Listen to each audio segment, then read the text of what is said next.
ser parte de Colombia por su tecnología y metodología. Tendrás la educación que tú querías. El UPOL ya está aquí, es para ti, está para mí. Sí, te acerca la universidad para que vayas más allá. El UPOL ya está aquí, es para ti, está para mí. Sí, para que puedas progresar y así llegar más lejos. Bueno, muy buenas noches, estimados estudiantes. Bienvenidos a una nueva sesión del curso de Biología. Hoy vamos a trabajar lo correspondiente ya a nuestro último ciclo de actividades, que corresponde a la unidad 3. Importante tener presente que esta unidad se va a trabajar desde el 21 de diciembre hasta el 3 de enero. Es decir, que hasta esa fecha tenemos el tiempo para presentar las dos actividades correspondientes a la unidad 3, que son las actividades 9 y las actividades 10. Parte de la información que vamos a ver el día de hoy es como esa continuidad a la información que estábamos viendo en la unidad 2, que tiene que ver con todo lo que es la epigenética y que pues hace parte obviamente de la unidad 3. Entonces vamos a dar inicio ya como tal a la parte teórica.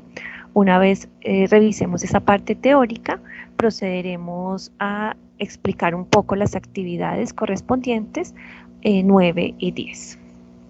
Voy entonces a proyectar, permítanme un segundo.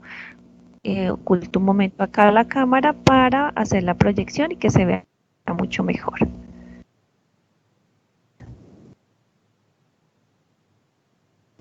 Bueno, entonces la unidad 3 es evolución y maduración del cerebro y vamos a hablar sobre esas observaciones que llevaron a las ideas de la epigenética, que lo vimos en la clase anterior. Entonces, los mecanismos epigenéticos a tres aspectos.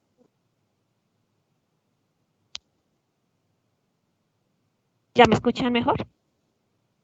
¿Ahí me escuchan mejor? ¿Ya? ¿Ahí? Perfecto. Entonces, continúo. Cuando hablamos de los mecanismos epigenéticos, que lo hablamos en las clases anterior, pero que vamos a retomarlo, hoy se han descubierto tres mecanismos importantes que controlan la expresión de los genes a nivel molecular. Uno de esos primeros mecanismos descubiertos y estudiados corresponde a lo que es la metilación de la citosina de los paros nucleóticos. Eso, ¿quién lo ha trabajado o quién lo trabajó? Lo trabajó Griffith y Marter, donde plantean que la metilación tendría un papel muy importante y relevante en la memoria a largo plazo en el cerebro. Varios investigadores propusieron dentro de la metilación lo que corresponde pues al ADN. Este es un mecanismo de control de los genes, sin contar pues obviamente con esa evidencia en su momento empírica en la década de los 80, el proceso de metilación produce un proceso fundamental en lo que corresponde o lo que conocemos como el proceso de la mitosis celular, como parte de ese proceso diferenciador. Un ejemplo sorprendente que se da dentro de la mitosis y que diferencia obviamente a lo que es los mecanismos descubiertos es el caso del cromosoma X en el hemisferio femenino. Tempranamente en ese desarrollo uno de esos cromosomas X se inactiva mientras aparece otro activo dentro pues obviamente de los procesos de desarrollo en la gestación. Asimismo, hay evidencias que el proceso de la metilación y la detemilación puede tener una etapa postmitóica dentro de la célula. ¿Esto qué significa? Que el estado epigenético puede ser cambiado sin que haya una división celular, que es lo que realmente o lo que se produce dentro de la división. El segundo mecanismo epigenético es el estudio de la modificación química de las histionas, que hemos venido hablando durante las clases y que hace parte de la cromatina. tales como la acetilación, la cromatina, puede cambiar su densidad y permitir que los genes y su expresión sea o se dé dentro de ese proceso. La metilación del ADN y la acetilación de las histionas son procesos que funcionan de forma coordinada, es decir, no van separados. Los dos, tanto la metilación del ADN como la acetilación de las histionas, van en forma coordinada. Un ejemplo muy claro es la coordinación de los procesos de la descondenación de la cromatina y la desmetilación del producto nucleico masculino, es decir, del cigoto, y su importancia en el desarrollo. Entonces tenemos el primero, recordemos, que es la metilación del ADN, la segunda, la modificación química de las histionas. El tercer mecanismo, que está estrechamente relacionado, está vinculado con los procesos epigenéticos, es decir, que están relacionados con los ARNs, que son no codificadores y son importantes en la regulación y activación del silenciamiento de los genes. Esta función está estrechamente relacionada con la metilación del ADN y las modificaciones de la cromatina. Actualmente, se sabe que esas modificaciones epigenéticas participan en un importante número de procesos, como la adquisición de la memoria inmunológica de los linfocitos, las bases neurológicas de la memoria, como que tiene que ver con el aprendizaje, también la respuesta que tiene que ver con el estrés y que está pues relacionado con el eje del hipotálamo, la hipófisis y la adrenal. También está asociado con las enfermedades psiquiátricas como la esquizofrenia y la depresión y otras enfermedades que están relacionadas con los mecanismos del cáncer y algunas neurológicas. Los cambios epigenéticos asociados con las enfermedades se producen o se pueden producir a lo largo de la vida. Sin embargo, el estado epigenético lleva al desarrollo y plantea nuevas hipótesis que permiten la asociación de eventos adversos a la vida como predisposiciones a enfermedades mediados por mecanismos epigenéticos y que son aportados por el grupo de Meney y Glucksmann en posibles planteamientos. Es decir, que estos dos últimos autores, Meney y Glucksmann, han trabajado sobre estas posibles enfermedades que se dan en esos cambios epigenéticos. Todos los seres humanos debemos tener presente que todos los seres humanos provenimos de una única célula y esta se forma tras, obviamente, la unión de un óvulo y un espermatozoide. A pocas digamos, horas se divide generando dos células idénticas en sí, en el cual posteriormente se van dando un lugar o una cuarta célula. Este proceso se va repitiendo y muchas células crecerán espontáneamente, siendo ellas iguales y bajo diferentes fases de un grupo celular. Es importante comprender en este punto que esta situación no se prolonga por mucho tiempo. Las células se van distinguiendo unas de otras, es decir, al principio cuando se hace la unión entre el cigoto y el espermatozoide y empiezan a salir nuevas células, son similares, pero no pasa mucho tiempo en el que las células se van distinguiendo una de otras y se van diferenciando entre grupos capaces de ser identificadas. Entonces están el endodermo, donde procede la parte del sistema digestivo, algunas glándulas, el sistema respiratorio, el mesodermo, que está relacionado con los huesos, con los músculos, con el aparato reproductor, con el sistema circulatorio, y el ectodermo, que está relacionado con el sistema nervioso, con la piel, con las uñas y los pelos. Entonces, de estas capas salen decenas de tejidos compuestos por miles de células, con unas cualidades, con unas funciones, y que pese a todos esos cambios, todas siguen compartiendo un mismo ADN y tienen un mismo genoma, como así están en distintas formas las células, pero tienen un mismo genoma. Entonces, esto pues es importante pues tener presente dentro de los diferentes tejidos y como es conocido como el mismo ADN. Dentro de los orígenes de los tejidos, hay unas generalidades importantes pues, que debemos conocer. En la medida en que los organismos van evolucionando, sus características morfofuncionales se hicieron mucho más complejas, fueron incrementando un número y variedades de células que las integraban, las células se fueron diferenciando y especializando, por lo que los organitos y otros componentes como los citoplasmáticos presentan diferentes grados de desarrollo y aparecen unas nuevas especializaciones que modifican la cantidad y la calidad de esos productos extracelulares elaborados pues, por las mismas células. En los organismos multicelulares, las células diferenciadas y especializadas se organizan y constituyen los tejidos. Hablamos ya en clases anteriores de cuáles son esos organismos multicelulares. Estos están formados por unos conjuntos de células que tienen un origen común, que poseen características morfológicas similares y que se desempeñan en las mismas funciones básicas. Por lo regular, las células de un tejido son relativamente uniformes y pues sus propiedades morfológicas y funcionales pues son iguales, son uniformes. La palabra tejido viene de la palabra española o latín texere. Este término fue empleado por primera vez en el siglo XVIII por Bichat, anatomista francés, quien utilizó la palabra francesa tissu. Este anatomista se percató, según las disecciones realizadas, de que existían diversas capas en el organismo, las cuales tenían diferente textura, y las clasificó los tejidos en más de 20 variedades. Ya en el siglo XIX, el descubrimiento microscópico permitió precisar que no había tejidos como Bichat lo había descrito, sino que existían 4 tejidos básicos, en cada uno con sus diferentes tipos de subtipos.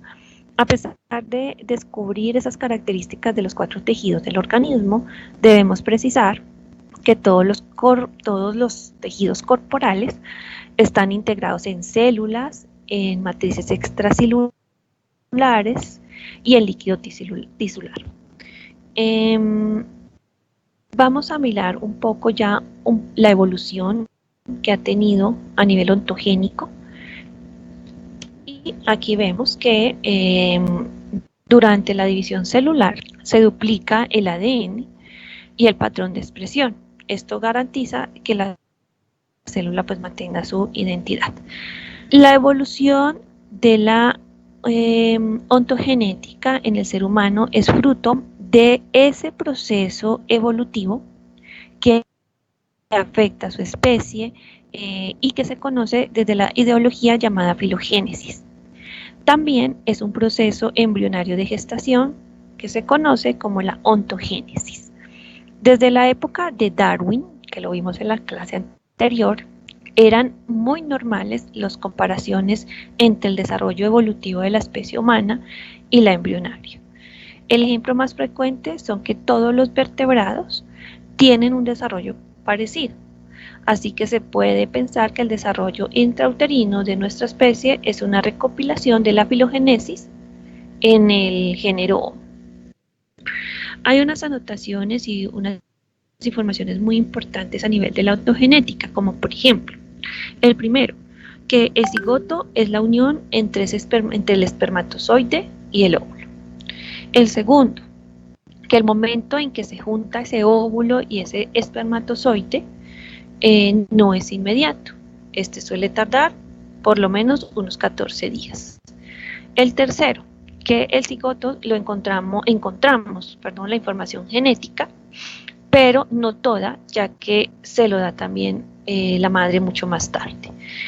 Después de los 14 días que se da esa unión entre el óvulo y el espermatozoide, el cigoto se encuentra ya en el útero, pero todavía no tiene individualidad, ya que las células pueden dar otro nuevo individuo.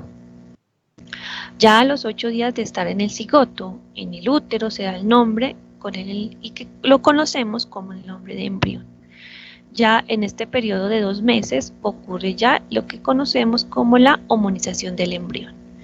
Y a las 3 semanas ya está el individuo y a las 7 semanas se distingue la figura humana. Entonces, ese es el proceso de evolución que se da a nivel de la ontogenética.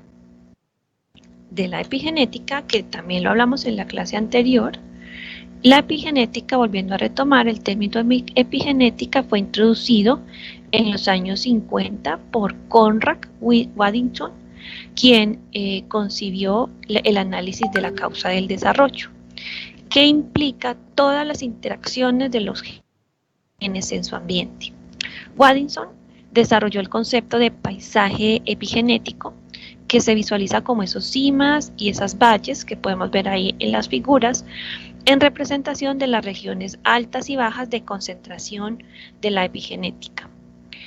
El paisaje epigenético describe opciones en donde una célula en embrión sigue puntos claves de desarrollo y va dirigiendo un punto a otro en factores introductorios y embrionarios. ¿Para qué? Para sufrir mutaciones, cambios en las rutas del desarrollo y a veces ocasiona defectos fonotípicos conocidos como transformaciones homeóticas. El término epigenética se extiende dentro de esa regulación genética mediada por la estructura cromatina, es decir, por ese material genético empaquetado alrededor de las proteínas, y que son aquellos cambios heredables en la expresión de la genética que son independientes de la secuencia del nucleótido, es decir, que ocurren sin cambios en la secuencia del ADN. Una generalización útil a mayor tamaño de genoma, mayor complejidad de regulación de la epigenética. Debemos tomar en consideración que la mayoría de los genomas del eucariote no es codificante. Si bien la regulación de la genética ocurre implícitamente en los organismos eucariontes, se considera evolutivamente superior y cabe destacar que los mecanismos de regulación de la genética van basados en la metilación del ADN y son comunes en virus y en bacterias. Parte también de estos mecanismos de la epigenética tiene que ver la metilación del ADN, que lo hablamos hace poco, la modificación de las traducciones de las histionas, que también lo tocamos hace poco, y la remodelación de la cromatina, que ya más adelante lo vamos a explicar. Detallando un poco el tema de la metilación del ADN, vamos a pasar acá. La metilación del ADN en eucariotes superiores, la metilación de la citosina se traduce en una expresión determinada por la cromatina en conformación compacta. Es decir, en ese genoma normal, la metilación del ADN ocurre en secuencias repetidas y en sitios de secuencia de inserción virales y a veces traposones. De esta forma se mantiene estable como tal el cromosoma y se evita inestabilidad en la parte cromosomática de las propias células como tal. La metilación del ADN es fundamental para señalar que los genes deben encenderse o apagarse de manera definitiva en algunos momentos específicos del desarrollo o en procesos como la inactivación del cromosoma X, de la impronta genética, de la recombinación y de ese mantenimiento de la estabilidad genomática. Hay unas modificaciones que se dan a nivel de las histionas. Entonces, esas modificaciones de las histionas o marcas epigenéticas son covalentes y ocurren en residuos específicos del extremo animal de las histionas o en regiones internas pues, de las mismas. Las modificaciones pueden ocurrir por la acetilación, la fosforilación, la metilación, la unicación o la sumoleación, que son procesos que se dan a nivel del ADP y ocurren jerárquicamente en ciertos casos donde mutuamente son excluyentes. La metilación de las histionas ocurre en las lisinas que pueden ser mono o trimeladas o las sirginas, que pueden ser monos o dimilatadas. La acetilación o sumulización de las lisinas o la fosforilización en residuos de resina o trionina, esas histionas se consideran mucho más estables, pero vistas desde la fosforilización. Los cambios de las histionas son reversibles, ¿sí? Por lo que existen enzimas que se van encargando de remover todas esas modificaciones y esos mecanismos de metilación del ADN y de las histionas que se desarrollan como tal y se potencian en esa represión epigenética. Un ejemplo que ocurre dentro de esa metilación y que va determinando esas alteraciones de la cromatina por acetilación o por desestilación de las iosinas, la isilina como tal genera en la cromatina esa transcripción activa, esa represión de transcripción. Las histionas permiten ese reclusamiento como tal del ADN y permite también provocar como tal la hipermetilación del promotor y el silencio que hablábamos como tal del gen. Dentro de todos esos procesos también hablamos de los estados de la cromatina, que está relacionado con la eucromatina y heterocromatina. Existe como tal complejos modificadores de la cromatina. Son complejos porque son formados por proteínas que pueden incluir moléculas de otros grupos mencionados y cuya composición es regulada en tiempo y en espacio. En años recientes se han caracterizado como un conjunto de complejos conocidos desde el remodelaje dependiente del ATP, cuya función como tal es movilizar esos nucleosomas para dejar en descubierto como tal la secuencia en blanco del ADN, como por ejemplo tiene que ver con el SWI, con el NURF, con el CHARC, entre otros. Otros ejemplos también que tienen que ver con esta parte de los modificadores de la cromatina, tiene que ver con el policom, con el T-tórax, y que participan de forma negativa y positiva en esa regulación epigenética e identificación de la actividad modificadora de las histionas. A este momento, pues con las investigaciones que se han realizado, no se sabe con certeza cuál es la función, digamos, de dichos complejos, pero sí se ha reportado esa relación de complejo entre el PSG y la regulación de los genes a nivel del ciclo celular. Es una expresión muy normal de las proteínas, estos complejos del PSG y del TRXG, que se asocian con esa aparición de los tipos de cáncer, porque pues están con esas modificaciones que tienen que ver a nivel de la cromatina y a nivel de las proteínas. Dentro de estos actores epigenéticos encontramos esa práctica y esa importancia de la epigenética. En las plantas, el silenciamiento genético como tal del ARN más común ocurre lo que tiene que ver en el citoplasma, y esto se denomina como ese silenciamiento posttranscripcional de los genes. En los animales, el ARN de interferencia y en hongos como la Neuropora crasa de sofocamiento se da dentro de ese proceso de los actores de la epigénesis. La importancia de este mecanismo radica en que durante el desarrollo de las defensas del genoma y de la arquitectura del cromosoma hacen parte de esas múltiples eucariontes. Existen evidencias dentro de esas interacciones del ARN y del ADN y de esas modificaciones epigenéticas que sirven como esa planta silvestre para la familia de la mostaza, donde se evidencia una respuesta como tal de esas señales del ARN en distintas formas y como tal está el ADN, el CG, la citosina, que comparten entre sí enzimas modificadoras de las histionas y permite establecer ese estado inactivo del blanco homólogo. Dentro, también desde ese punto de vista médico, de los actores epigenéticos, estas observaciones se traducen a ese reconocimiento, esa regulación de la epigenética, que es clave en esa comprensión de esas enfermedades complejas y que es un mecanismo que puede explicar que si un gameto y un embrión son expuestos a una situación de estrés, esto predispone en un futuro a padecer una enfermedad como tal.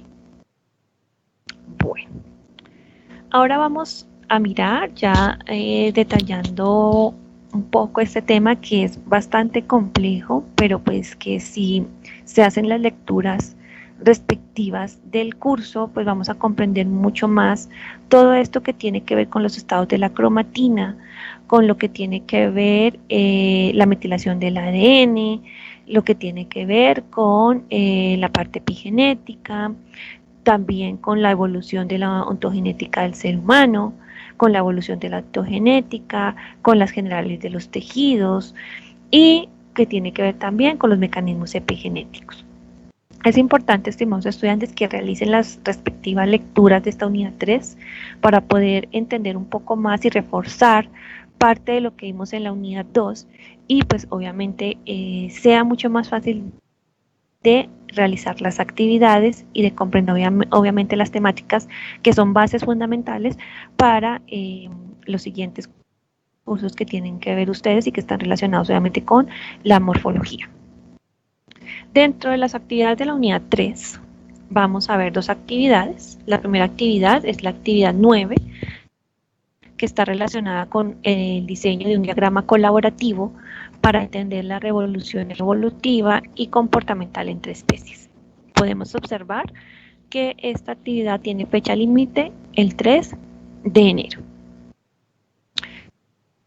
¿Qué tenemos que hacer? Un diseño de un diagrama colaborativo usando la herramienta web LucyChart. Entonces, esta es una actividad grupal, ¿sí? Grupal. La idea es hacer las lecturas que corresponden al artículo La evolución del cerebro de género Homo dentro de la neurobiología que nos hace diferentes. También hacer la lectura de López Mortalla, cuestiones acerca de la evolución humana, y las lecturas de Moraf sobre el reloj de la sabiduría, tiempos y espacios en el cerebro humano. Entonces, dentro de ese esquema colaborativo que ustedes van a desarrollar en esta página, o más bien en esta herramienta que sugiere el curso, hay que hacer ese diagrama para entender cómo ha sido esa relación evolutiva y esos comportamientos entre especies. Haciendo las lecturas vamos a poder identificar todo a nivel del ADN, de los avances como tal, desde el Homo, desde a nivel cerebral, desde todo lo que tiene que ver con la neurobiología de las diferentes especies, de los diferentes enfoques. Y la idea es poder hacer un diagrama resumiendo toda esta información, pero que se pueda observar cómo fue esa parte de la relación evolutiva y del comportamiento de las especies. Si ustedes deciden realizarla en otra herramienta, lo pueden hacer. Esto es simplemente la herramienta que sugiere el aula para realizar este diagrama, pero si ustedes deciden realizarla en otra herramienta, lo pueden hacer. No hay ningún problema. Lo importante es que esta herramienta que ustedes vayan a colocar, y si les da algún enlace, confirmen de que ese enlace yo lo pueda abrir desde mi computador y no me tenga ninguna restricción. Yo ahorita les enseño cómo se puede cerciorar o verificar que realmente el enlace abre. Bueno, esto es un ejemplo de un diagrama, porque sé que algunos a veces se me confunden con el mapa conceptual o mapa mental. Pero pues este es un ejemplo muy claro de un diagrama, el tema principal, los dos subtemas, y ya vienen los desarrollos pues como tal de las temáticas. La actividad 10 es un diseño de una infografía utilizando el software PintoChart. O sea, lo podemos trabajar en este software o también lo podemos trabajar en Canva, en cualquiera de las dos. ¿Qué debemos hacer? Ya como hicimos las lecturas para la actividad 9, aquí podemos hacer es un repaso, incluso con el mismo diagrama que hacen de forma grupal, pueden retomar ese diagrama y pasarlo a infografía o complementar la información que consideren importantes para trabajar el diseño de la infografía, donde vamos pues a colocar obviamente cómo ha sido esa evolución a nivel del género como tal, a nivel del cerebro, cómo ha sido esa evolución, pero ya mucho más de forma ilustrativa. Aquí vemos cómo está un ejemplo que se espera para trabajar la infografía. Aquí vemos que se hace a nivel como si fueran las manejillas del reloj, colocan las horas, pero pues acá pueden colocar los años, dependiendo de la revisión que se vaya trabajando en las lecturas, se coloca información a nivel interno, acá a las notas importantes, las características que van alrededor de cada una de esas fechas importantes que ustedes van a identificar a través de ese avance. Entonces lo vemos mucho más ilustrativo, mucho más sin menos texto, pero sí que se puede identificar ese avance y esa evolución de la especie humana, tanto a nivel de especie como a nivel cerebral, que son las lecturas que ustedes pues deben desarrollar. Esta imagen fue trabajada en el software Piktochart, pero también ustedes lo pueden trabajar, permítanme, les voy a mostrar en Canva. A ver si me permite abrir otra imagen. Creo que no. Bueno, voy a dejar de compartir acá un momento y voy a abrir Canva y ya vuelvo a mostrarles. Permítanme un segundo.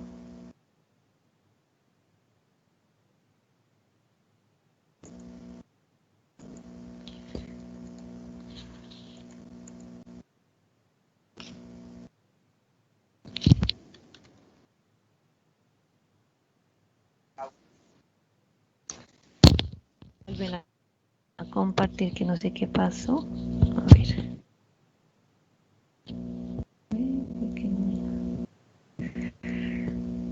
Entonces, acá compartir.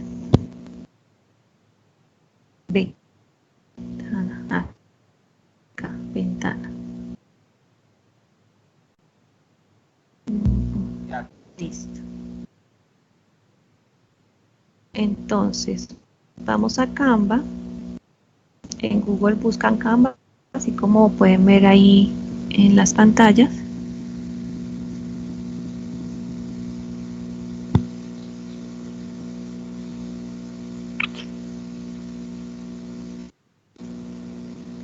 Ok. Para ingresar a Canva lo pueden hacer con su cuenta de Gmail o de Hotmail o crear una nueva cuenta, como digamos lo puedan, como lo deseen ustedes. Cuando entran a Canva, pues les va a aparecer en la parte izquierda, dice recomendados para ti, tus diseños recientes, compartidos, kit de marcas, todas tus carpetas. Y aparece acá esta imagen, ya vamos a ver un momento mientras carga la información, donde también aparece diversos diseños para hacer infografías. Entonces, esperemos un momento mientras me carga.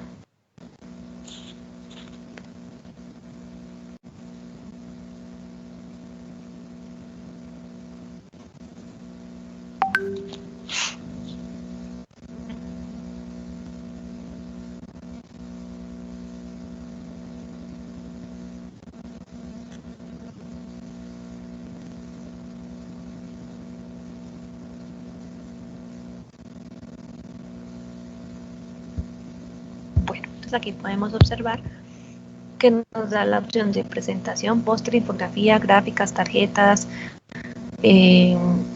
post para Instagram, proyectos, en fin, una variedad de herramientas para que ustedes las puedan usar, pero en este caso lo que nos pide es una infografía. Entonces le damos clic acá en la parte de infografía.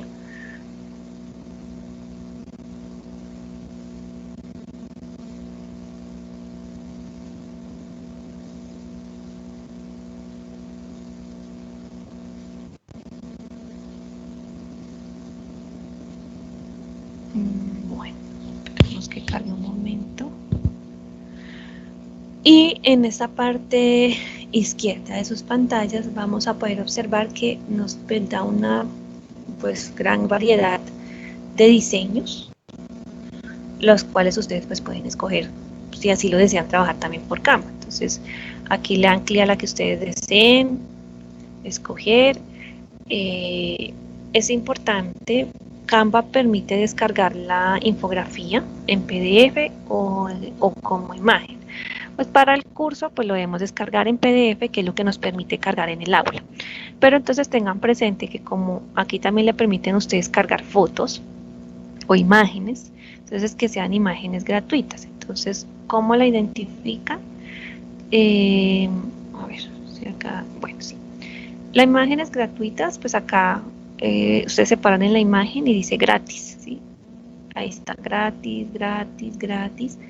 Y todo lo que tenga este loguito como una corona es porque hay que cancelarlas o pagarlas. Entonces todas las imágenes que usen, que sean gratuitas, para que de esa forma Canva les deje descargar el documento. Si hay algo que tiene algún cobro, pues no se los va a dejar descargar y les va a decir que deben cancelar. Entonces para que lo tengan en cuenta. Entonces toda la información que usen sea gratuita y de esa forma pues ustedes lo puedan descargar. Aquí en la flechita superior donde estoy colocando el mouse dice descargar y le colocan así PDF para impresión o PDF estándar, cualquiera de los dos, y ya a ustedes les permite dar descargar y esa es digamos la infografía que ustedes entregarían como grupo.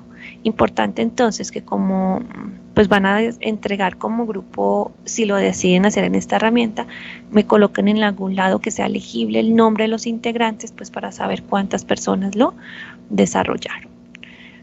Bueno, entonces digamos que esa era como la opción que les quería también dar, porque sé que a algunos estudiantes pues no se les facilita de pronto el trabajar con la otra herramienta, aunque espero que lo intenten, que traten de trabajar con esa herramienta, porque pues la idea es que ustedes trabajen bajo diferentes herramientas en línea que les permita obviamente más adelante ser usadas para las diferentes actividades en otros cursos. Pues nada, estimados estudiantes, espero pues que para este corte tengan una muy buena organización. Recordemos que pues no es mucho el tiempo que tenemos y más que pues hay festividades de diciembre y que seguramente pues van a estar allí también con sus familias, pero no debemos olvidar que tenemos esta responsabilidad de las entregas de los cursos. Vuelvo y les recuerdo, estamos trabajando esta unidad que va del 21 de diciembre hasta el 3 de enero. Una vez se cierren las actividades el 3 de enero, ya no se pueden recibir ningún tipo de trabajos y pues si no alcanzamos a entregarlo, excepto que haya una incapacidad médica, no podemos recibir los trabajos y pues quedaríamos con nota de 0. Bueno, no siendo más, nos vemos entonces en la próxima clase y muchos éxitos para todos. Buen día.